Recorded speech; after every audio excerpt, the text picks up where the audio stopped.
Good day, everyone. I am Lovely May Alama from BSED Social Studies 4th year. Before we dive into our lesson, let me ask you this.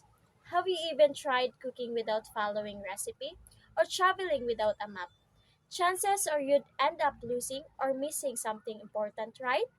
Well, teaching can be just like that. Without a clear guide, it's easy to get off track. That's why teacher follows something called instructional cycle, a step-by-step process to ensure learning is meaningful, organized, and effective. So by the end of our lesson, you will be able to explain the 5 stages of instructional cycle, compose a short rap, jingle, or chant that present these stages, and appreciate the importance of following order to successful teaching. So, as we go through today's lesson, I want you to think of the instructional cycle as both as recipe and a roadmap. It shows us what to teach, how to teach, and how to check if learning really happened. In the Philippines, this is especially important because teachers are guided the most essential learning competencies provided by DepEd. Now, let's start unpacking what the instructional cycle really is and why it matters so much for both teacher and student. So, what is the instructional cycle? So, the instructional cycle is a step by step process that teachers follows in planning and teaching. It makes sure that lessons are purposeful, connected to the curriculum, and meet the needs of the student.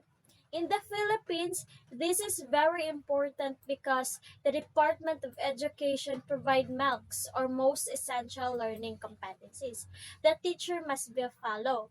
By using the instructional cycle, the teachers are guarded on what to teach, and how to assess learning effectively. So the first step is identifying the goals. Teachers set learning goals that comes from the curriculum and also from the student really needs. We use SMART goals: specific, measurable, achievable, relevant, and time-bound. For example, science teacher may say, by the end of the lessons, student will explain the three interaction between plants and animals in the ecosystem. This gives direction and clear target on both teachers and students. So for the second step is identifying the performance task. This means deciding how students will show that they learned that lesson. It is not enough that they just listen. We need proof of their learning. Example, teacher may ask to solve a ratio word problem correctly. These tasks serve as evidence that their learning goals were achieved. So the third step is planning instruction. Here, teachers think about the activities, method, and materials that will help students learn best. Since students learn differently, lesson should be differentiated. Teacher can use worksheet for practice, video for explanation, or role play for active participation. The word to principle help guide teachers like hooking student interest, equipping them with skills, and tailoring activities for those who need more help. The fourth stage is delivering instruction. This is the actual teaching process. Teacher put their plans into action using strategies like direct instruction, group discussion, or visual representation.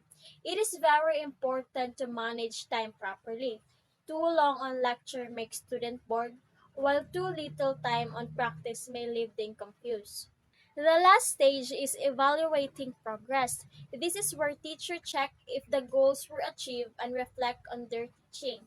Assessment can be through test performance or even journals. If the student did not meet the objectives, the teacher need to reteach or adjust the strategies. For example, after dance performance, the teacher might notice that some students struggle with rhythm. The solution could be to practice clapping and simple beat exercise first before returning to the dance. So why the instructional cycle matters? The instructional cycle is important because it makes teaching more organized and effective. It avoids activity-based teaching without purpose.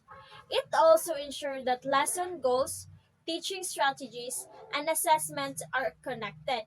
Most importantly, it is allow continuous improvement because both teacher and student learn from the reflection.